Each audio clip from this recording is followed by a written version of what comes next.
2026这一年被不少预言家称为人类文明的转折年，中共政权的天命将告断裂，掌权逾10年的习近平可能在2027年从舞台上消失，象征中国力量的三峡大坝出现不祥的坍塌征兆。南方大省广东或许率先跳脱中央束缚，踏出区域自治的脚步。同一时间，在国际舞台上，伊朗酝酿着革命风暴，欧洲面临撕裂危机，全球性的水资源枯竭更可能引爆战争。而与此同时，人类科技或迎来重大突破，为我们开启一个全新的世界。这些听来仿佛灾难片剧情的预测，究竟有无根据？今天，我们就从历史与现实出发，深入探讨这一连串可能改变世界的大事件。我们先把目光投向中国。中国历代王朝更迭都有一个说法，叫做天命。简单来说，就是一个政权的合法性来自上天的授意，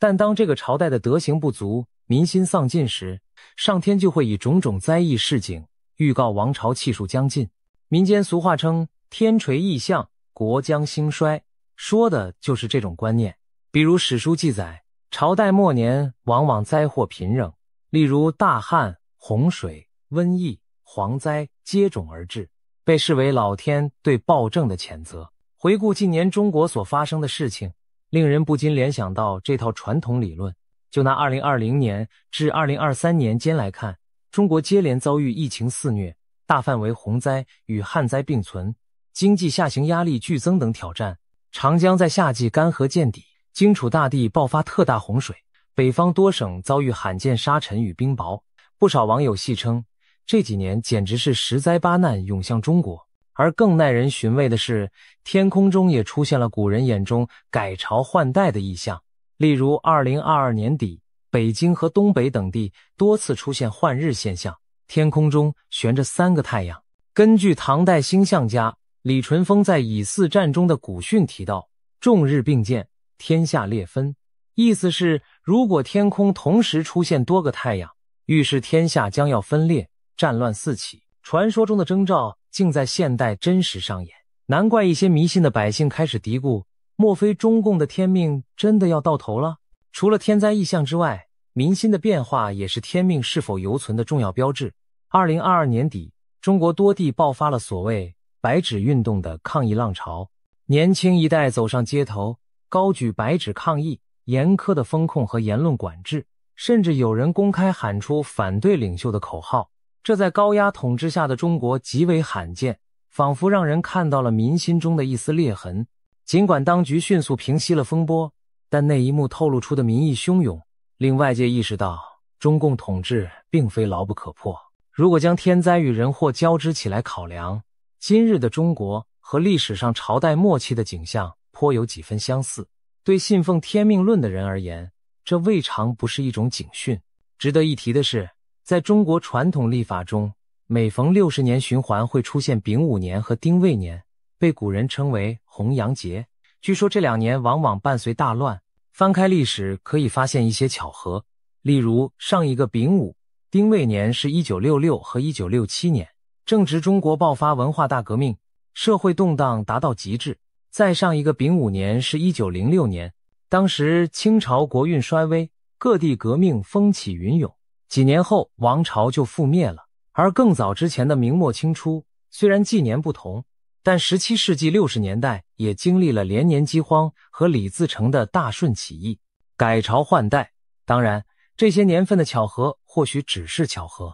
但民间因此对2026丙午年和2027丁未年格外忌惮，认为红阳节可能再次应验。近年不少预言文章也将这2年描述为人类文明的大变局之时，迷信也好，巧合也罢，当灾异与动荡真的开始密集出现，人们难免会把它和老天的旨意联系起来。不少海内外的观察家开始酝酿一个大胆的推测，认为2026年前后中共政权可能会步入衰亡的命运转折点。先说中国，网络上曾热传一位奇人王恩庆的说法，据称王恩庆被某些中南海权贵奉为国师。他早年大胆预言，中华人民共和国的国旗上有5颗星，分别象征5个中共领袖：毛泽东、邓小平、江泽民、胡锦涛和习近平，没有第6颗，因为第5个就是掘墓人，所以他认为在习近平任内，中共的统治将告终结。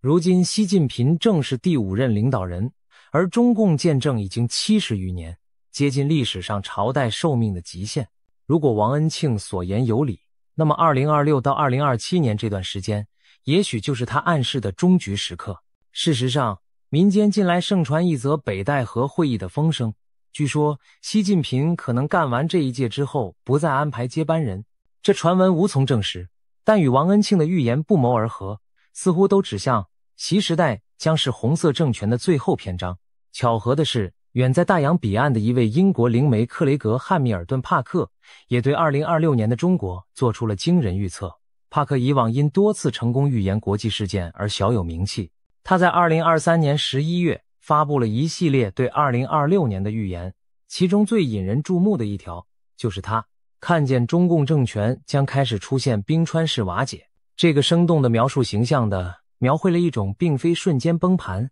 而是逐渐分崩离析的局面。简而言之，中央政权的控制力将一点点削弱，地方和社会的裂痕日渐扩大，最终整个体制如冰川融化般土崩瓦解。帕克甚至暗示习近平的个人命运也将出现重大变局。也就是说，在他的视野里，2026年或将标志着中国集权统治开始走向终结。耐人寻味的是，帕克同时预言了一系列独裁政权的倒台，包括他看见伊朗将发生革命，古巴政权出现变天等等，仿佛世界将进入一个威权政治大洗牌的阶段。东西方不同背景的预言居然在时间点和内容上高度吻合，让许多人既感震惊又期待。当然，预言终究只是预言，撇开玄学不谈，我们不妨从现实条件来分析，中共政权是否真的可能在未来数年陷入失控。首先是经济压力，中国经济近年增速放缓，失业率特别是年轻人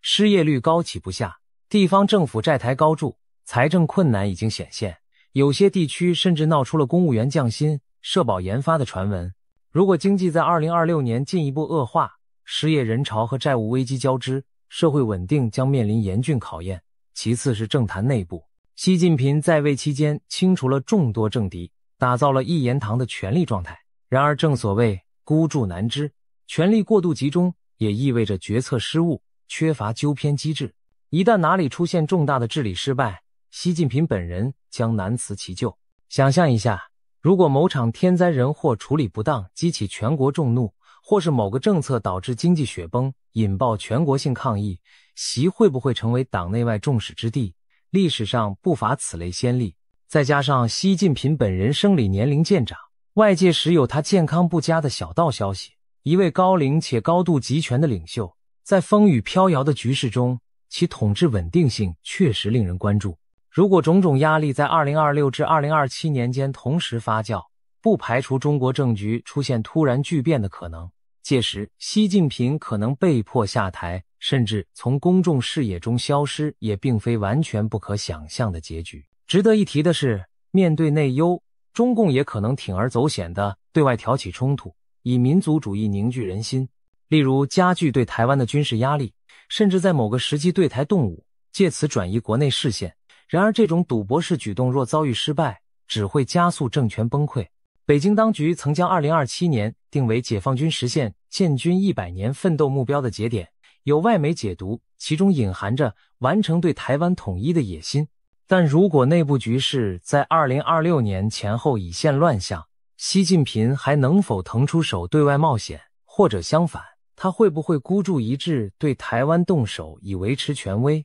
这些未知数都为未来增添了更多变数。谈到可能颠覆中共政权的因素，除了人事和政治，本身具有象征意义的重大工程若出现危机，往往对民心与政权信心的打击更是巨大。这其中不得不提长江上的三峡大坝。三峡大坝是目前世界上规模最大的水坝工程，号称能抵御万年一遇的洪水。然而自从建成以来，它的安全性和种种负面影响就一直饱受争议。早在兴建之初，水利权威黄万里教授就曾预言三峡工程将带来12项灾难性后果。如今10数年过去，黄老预言中的前11项几乎都已应验，例如下游河岸坍塌、航运受阻、百万移民问题、泥沙淤积、水质恶化、生态失衡、地震隐患等等，一共只剩下最后一项，也就是他最不愿见到的一幕，大坝最终可能不得不被炸掉。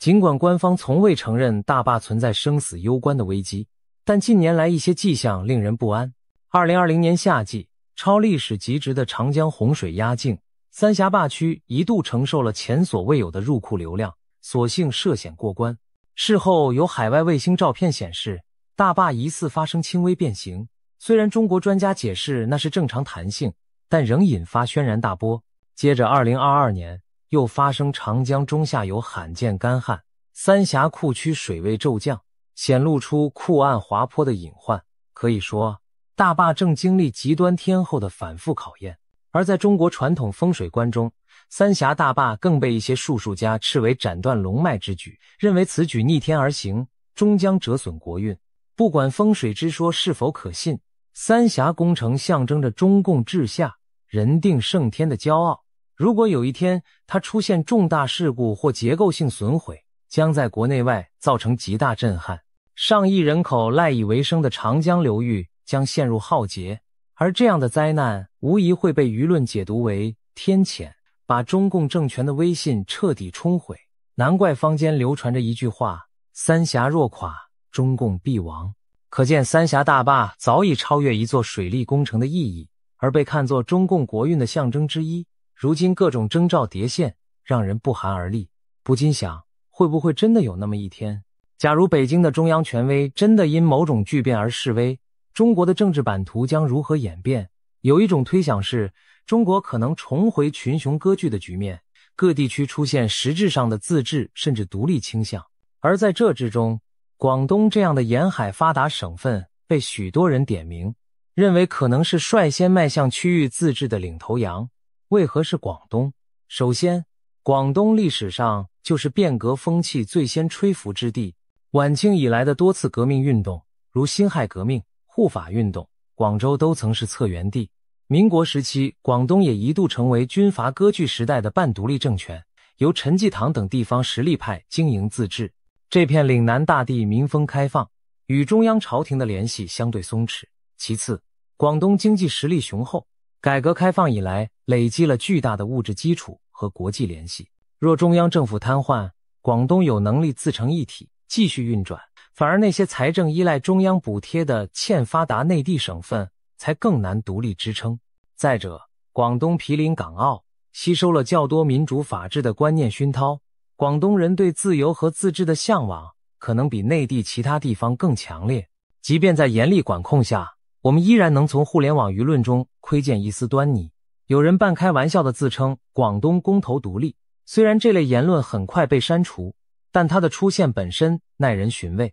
想象一种情境，当中央陷入瘫痪，各地军警各自为政时，珠三角地区的领导人为了维护秩序，很可能以地方自治的名义组建新权力架构，实际上脱离北京控制。这并非天方夜谭，100年前的中国军阀割据就是如此开场的。广东作为经济最活跃的区域，一旦带头先走一步，其他长三角、环渤海等富庶地带也可能纷纷效仿。如此一来，一个中央集权的中国将分化为若干实际上的区域政权，各自为政。从某种角度看，这或许是集权崩解后避免全面内战的幸运剧本，各地能相对平稳地过渡到自治状态，而不是陷入无政府混乱。不过，这种局面对习近平这样强调统一的领导人而言，无疑是无法接受的最坏结局。因此，未来几年广东等地与中央的关系走向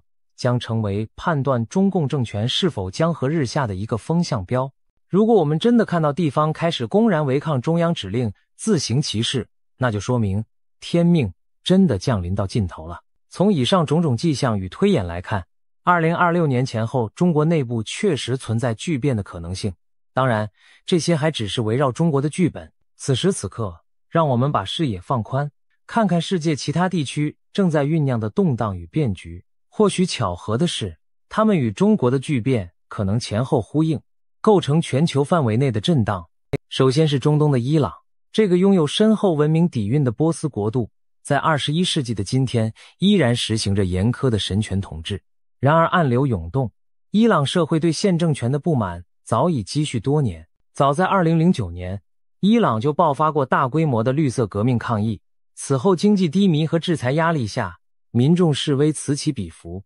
2022年，一场席卷全伊朗的抗议风暴再次爆发，其导火索是一名年轻女子玛莎·阿米尼，因佩戴头巾不当，被宗教道德警察拘捕并离奇身亡，引发无数女性走上街头。女性摘下头巾，高喊妇女、生命、自由，数十个城市响起反对独裁、要求自由的口号。这场抗争持续数月，尽管最终因当局镇压而平息，但全球看到了伊朗人勇敢抗争的决心。许多人将它类比为伊朗版的革命前夜。现任最高领袖哈梅内伊年事已高，他一旦离世或健康不支，伊朗可能面临权力真空和继承危机，届时压抑已久的反对力量或将乘势而起。展望2026到2027年间，伊朗极有可能成为全球瞩目的焦点。一旦伊斯兰共和政权被推翻，将标志着1979年以来伊朗革命的终结和新纪元的开始。这对中东地缘政治的意义非同小可。长期以来，伊朗奉行反西方、反以色列的强硬路线，支持着黎巴嫩真主党、也门青年军等地区代理人武装。如果新政权上台，伊朗与邻国乃至西方的关系都将被改写。也许我们会看到伊朗社会迎来更开放的风气，与沙乌地、阿拉伯等宿敌国冰释前嫌，甚至重新成为国际社会的正常成员。当然，革命往往伴随阵痛，谁也不能保证伊朗变局一定顺利。但可以肯定的是，中东正处于重组的前夜。一方面，美国近年推动以色列与阿拉伯国家的和解，阿以关系在改变；另一方面，如果伊朗这个区域大国出现革命，中东力量对比将发生剧烈震荡。难怪预言家们把伊朗革命列为2026年前后的重要事件之一。帕克的预言亦提到了伊朗，他的视野中清晰浮现波斯政权更迭的景象。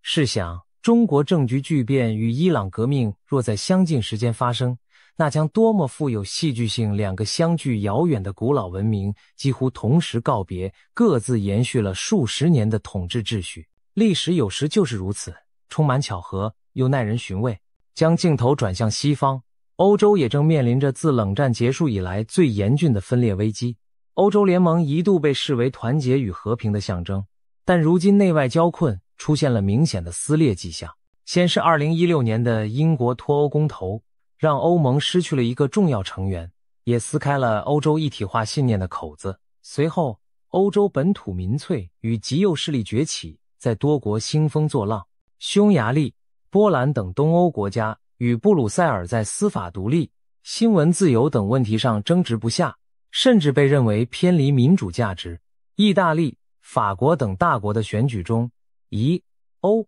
反移民的政党声势日渐浩大，就连稳定的斯堪的纳维亚国家极右翼政党也正走向前台。种种迹象表明，欧盟内部的共识在流失，各国各顾自身利益的倾向在上升。除了政治上的分歧，欧洲社会还潜伏着文化和宗教的裂痕，这主要体现在欧洲原住民与穆斯林移民群体之间日益紧张的关系。近10多年来，欧洲接纳了大量来自中东、非洲的移民和难民，他们中很多人信奉伊斯兰教。多元文化政策一开始让欧洲显得包容繁荣，但当经济压力和安全事件发生时，社会矛盾便凸显出来。巴黎、布鲁塞尔、柏林等地接连发生恐怖袭击和社区骚乱，有的是极端分子所为，有的则是移民青年对歧视和贫困的不满爆发。2023年，法国就因一起警察射杀少数族裔青少年的事件引发全国性骚乱，大批移民背景的年轻人在街头纵火砸车，让整个欧洲为之震惊。这些事件加深了部分欧洲民众对移民群体的疑惧，也助长了仇外的极端民族主义情绪。于是，一方面穆斯林社群感到被边缘化和敌视，另一方面本地居民又觉得自身文化传统受到威胁。在极端情况下，这种双向对立可能引发更猛烈的冲突，甚至带有宗教色彩的对抗。有悲观的观察者警告，欧洲未来不排除出现新宗教战争的可能。当然，多数人认为这种说法过于夸张，但足以说明隐患之严重。经济和地缘因素也在撕扯着欧洲的团结。2022年爆发的俄乌战争大大改变了欧洲的战略环境。欧洲各国在支持乌克兰问题上表面团结，但随着战争持续，分歧开始浮现。东欧的波罗的海国家和波兰因为紧邻俄罗斯，更坚决反俄，而像德国、法国这样的西欧大国，民众对长期制裁和军援的耐心正逐渐减少。一旦战局交着到2025、2026年仍无定论，欧盟内部可能出现两派，一派主张继续强硬到底，另一派倾向寻求妥协停战，这将成为另一道撕裂欧洲的裂缝。此外，能源危机也在考验欧洲。自俄罗斯切断对欧天然气供应后，欧盟国家在能源问题上虽制定了共同方案，但私下里各自为政的现象并不鲜见。2022年的冬天，德国等富国砸下重金抢购天然气储备，引发较贫弱国家的不满。未来若再遇能源短缺，一些国家可能不顾他国而自行其事，例如限制能源出口或囤积燃料，重演疫情初期争夺防疫物资的一幕，进一步侵蚀成员国间的互信。综上所述，欧洲昔日那种你中有我，我中有你的团结气氛正日渐淡薄。展望未来几年，我们可能看到欧盟变得愈发松散无力，甚至不排除某些国家步英国之后尘退出联盟。欧元区和申根区也面临压力测试，如果经济再度陷入衰退，各国很可能为了自保违背共同体原则。毫不夸张地说，欧洲正站在团结还是分裂的十字路口。欧盟的解体不再是天方夜谭，而是许多欧洲人开始讨论的现实可能性。有人担心，一旦欧盟真走向分崩离析，整个欧洲大陆将陷入各行其事、缺乏协调的混乱状态，这对全球秩序也是巨大的变数。这种撕裂也许不是像2次世界大战那样的热战，而是一种慢性瓦解，政治上各行其事，社会上离心离德，文化上分庭抗礼。它将极大削弱欧洲在国际舞台的影响力，也让世界局势更添不稳定因素。除了人为的政局变动，未来几年另一个可能引发全球动荡的因素，竟是我们赖以生存的自然资源水。随着气候变迁和人口增长，全球许多地区的淡水供应正面临前所未有的紧张。科学数据显示，2025年前后，世界上1半以上人口将遭遇季节性或长期性的缺水困扰。水资源短缺不仅影响日常生活，更牵动粮食安全和能源生产。因此，各国之间围绕江河湖泊的争夺愈演愈烈，水战争的阴影开始浮现。非洲和中东是水资源冲突最明显的地带。举例而言，北非的尼罗河养活了埃及9000万人口，被埃及称为生命之河。但上游的伊索比亚近年修建了巨型水坝复兴大坝，打算拦蓄尼罗河水发电和灌溉。埃及担心这将严重威胁下游用水，一度扬言不惜一战也要捍卫尼罗河流量。尽管双方在国际斡旋下多次谈判，但迟迟无法达成长久协议。如果未来伊索比亚强硬推进蓄水计划，而碰巧逢上干旱年景造成埃及水荒，埃及极端势力很可能推动政府采取军事行动，如空袭大坝等，那将是典型的为水开战。一旦这一先例出现，地区局势将极其危险。中东地区另一些河流也存在类似问题，例如土耳其在幼发拉底河和底格里斯河上建坝，引发下游叙利亚、伊拉克的不满。约旦河流域的水资源分配也是以色列、约旦、巴勒斯坦争执多年的焦点。如果气候加剧干旱，这些矛盾可能突破外交框架而演变成冲突。在亚洲、南亚和中亚也有多条河川成为潜在火药桶。印度和巴基斯坦共享着印度河水系，虽然有历史悠久的分水条约，但随着克什米尔地区局势紧张和水量减少，印巴双方屡屡相互指责对方浪费或节流。谁都知道，印巴本就是一对宿敌，如果再因水问题激化敌意，后果不堪设想。再看中国和南亚其他邻国，中国掌控着喜马拉雅山脉众多河流的上游，包括雅鲁藏布江和湄公河等。中国在西藏地区兴建水坝，也引起印度和东南亚国家的戒心。尽管目前还没有酿成直接对抗，但未来水资源更紧缺时，不排除各国因争夺水源而爆发冲突。此外，气候变化导致冰川融化减缩，进一步削弱河流的稳定流量，也会让本就紧张的水分配变成你死我活的零和博弈。联合国曾经警告，21世纪的战争很可能将因水而起。更广泛的水危机与粮食、移民问题也在相互交织。撒哈拉以南、非洲和中东地区如果持续干旱，将有越来越多人无法为生，不得不背井离乡，迁往水源较充沛的地区。这种气候难民潮有可能冲击邻近的欧洲和亚洲国家，加剧地缘压力。一些内战的爆发背后同样有水资源因素的助推，例如达尔富尔冲突、叙利亚内战，在动荡前都经历了严重干旱和农业欠收。可见水资源短缺不仅可能引发国与国之间的战争，也会成为国内动乱的导火索，进而波及区域稳定。人类如果无法妥善管理这一最基本的资源，未来的冲突图景将会更加令人担忧。读到这里，您可能不禁感到有些压抑。从中国的政权危机、地缘革命到欧洲纷扰，甚至水战阴云，未来几年仿佛充满了动荡和灾祸。然而，历史的画卷并不只有灾难和冲突的色彩，往往在最黑暗的时刻，人类文明也在孕育新的希望。我们不能忽视另一个平行发生的重要进程，那就是科技的突飞猛进，正为我们打开一扇通往新世界的大门。近年来，人类在科学技术领域取得的突破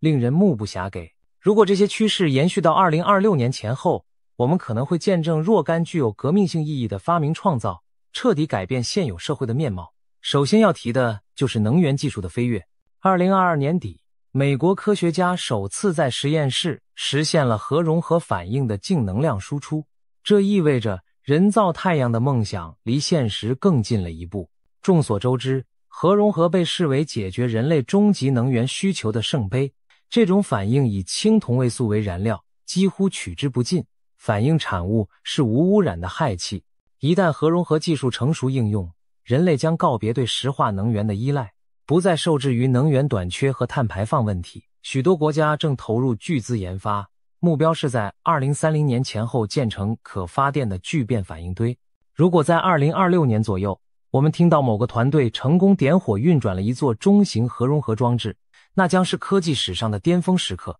也标志着能源革命的开端。无限且清洁的能源不仅意味着工农业生产方式的颠覆，也将给国际政治带来深远影响。比如传统产油国的地缘地位下降，高油价引发的争端不复存在等等。除了能源，人工智慧的快速发展同样值得瞩目。2023年，全球掀起了一股 AI 浪潮，大型语言模型和生成式人工智慧技术惊艳世人。虽然现有的 AI 在某些方面仍有局限，但进步速度极快。有专家推测，在未来几年内， AI 有望通过图灵测试达到接近人类的智能水平。假如到了2027年前后，人类真的打造出一个通用人工智慧系统，它将彻底改变游戏规则。届时，医学研究可以借助 AI 更快找到癌症、艾滋病等绝症的治疗方案。复杂的气候模型或许能精确预测灾害，防范极端天气。经济和城市管理可以依赖 AI 优化资源分配，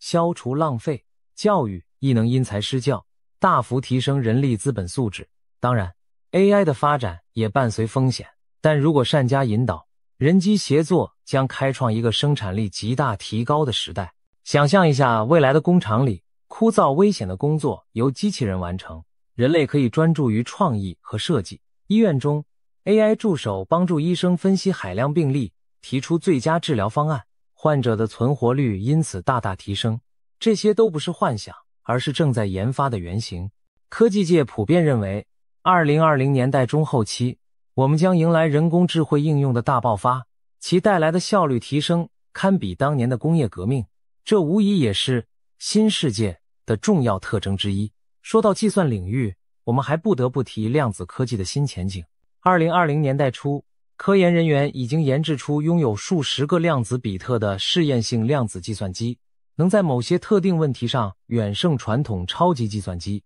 随着量子纠缠控制和纠错技术的进步，量子计算有望在未来几年取得量子霸权，解决传统算法无法应对的复杂难题。例如高难度的新材料模拟、密码破解优化调度等，都将因量子计算的强大算力而取得突破。谁掌握了实用化的量子计算，谁就可能在下一代科技竞赛中夺得先机。通信技术方面，第6代移动通信技术，也就是 6G， 正紧锣密鼓的研发中。6G 网络预计将比 5G 快数十倍，实现真正的万物互联和毫秒延迟。这将带来虚拟与现实深度融合的全新体验，例如超高清全息通话、沉浸式元宇宙应用、无处不在的自动驾驶协同，都有赖于 6G 的高速率和低延迟。一旦 6G 在2020年代末开始部署，整个社会的连接形态将再度跃升一个档次，人们的工作、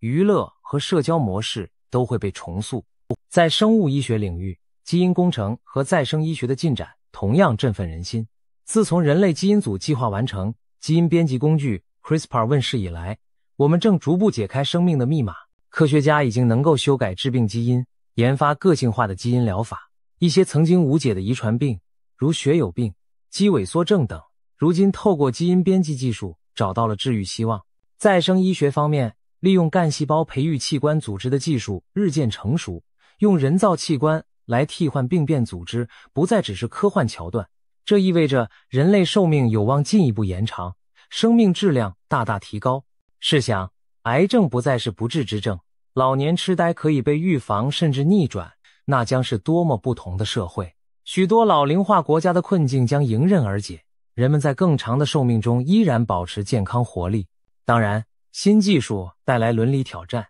但整体而言，生命科学的突破将让我们对生命的定义产生前所未有的理解，进而改变社会结构。再把眼光投向遥远的天空，2020年代也是人类重返太空的时代。美国的阿提米斯计划已经在2025年前后尝试将太空人送回月球。这次的目标不仅是插旗留影，而是建立月面长期基地。火星探测方面，多国正在为载人登火星做技术准备。如果一切顺利，2030年代初，我们就有望见证人类踏上火星的壮举。虽然载人火星之旅未必正好发生在2026年，但本世纪20年代中后期无疑是太空事业重要的蓄势期。商业航天的快速发展让载人太空旅行不再是超级大国的专利，私人公司已多次将乘客送入近地轨道并安全返回。随着太空技术成本降低，我们可以期待更频繁的太空任务。这意味着人类的活动范围首次真正迈出地球，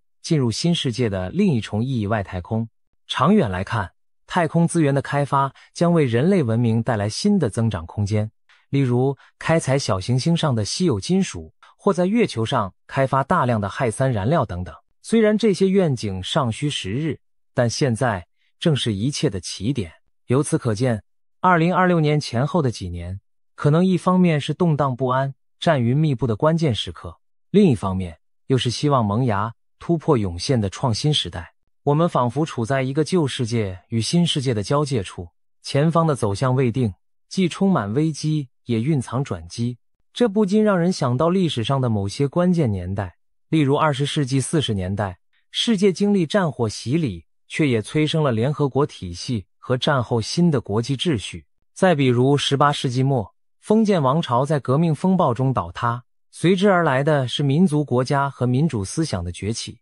历史有其惊人的相似之处。今天我们面临的中共政权挑战、全球权力转移和科技革命浪潮交织在一起，很可能孕育出新一轮世界格局的重塑。那么我们该以怎样的心态来面对这个不确定的未来？或许最好的态度就是保持警醒，但不失希望。一方面要看到问题的严峻性，毕竟任何一个环节的失控都可能给无数生命带来苦难。国际社会需要比以往更紧密的合作来度过这场风暴。另一方面，也要相信人类的智慧和韧性。每当到了最危急的关头，人类往往能激发出改变自身命运的创造力与勇气。也许正是在种种危机的倒逼下，我们将加速采取行动，无论是缓和冲突还是发展新技术，去化解那些威胁文明的难题。最后，让我们回到开头列举的那些惊人预测。中共2026天命断裂也好，习近平2027消失也罢，